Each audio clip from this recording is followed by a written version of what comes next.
po sa inyong lahat at mabuhay ang Republika ng Pilipinas.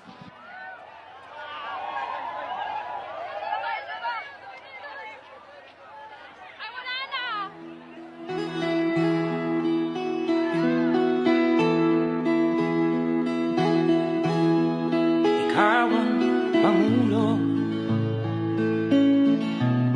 para sa pagbabago. Sawa na ang bayan ko sa magnanakaw na tao.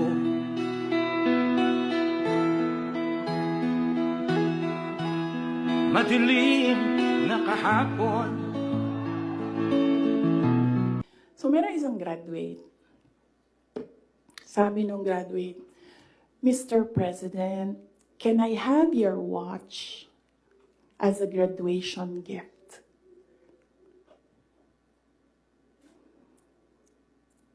And narinig ko, tabi ako, di ba? Narinig nung katabi ko. Narinig nung katabi ng katabi ko. But apparently, this guy, di niya alam kung ano isasagot niya. So, ang ginawa niya, pinaulit niya sa bata. What did you say? So, this time, syempre bata, hindi niya alam ba saan yung inulit ng bata, louder this time. Mr. President, can I have your watch as a graduation gift?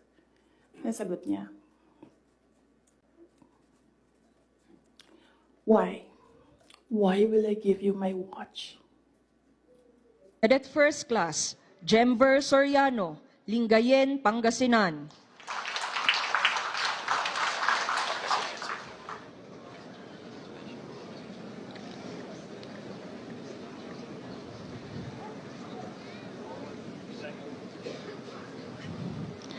Cadet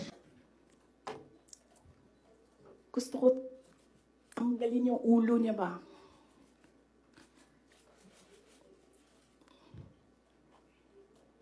Na itong dalawang katabi ko, tumawa pa. Pinagtawanan pa nila yung bata. Imagined myself cutting his head. Gusto ko, ganun din ang gusto ko gawin doon sa mga katabi ko. Gusto ko sabihin sa kanya, bago ko tanggalin ang ulo mo, yang batang yan yung magpapakamatay para sa bayan natin. Nag-aral yan ng 4 na taon, naghirap yan ng 4 na taon, walang tulog araw-araw para mag-training kasi mamamatay yan para sa bayan natin. Yan yung batang yan, ang mapuputulan ng daliri diyan sa fiasco ninyo sa West Philippine Sea. And then I'll cut his head.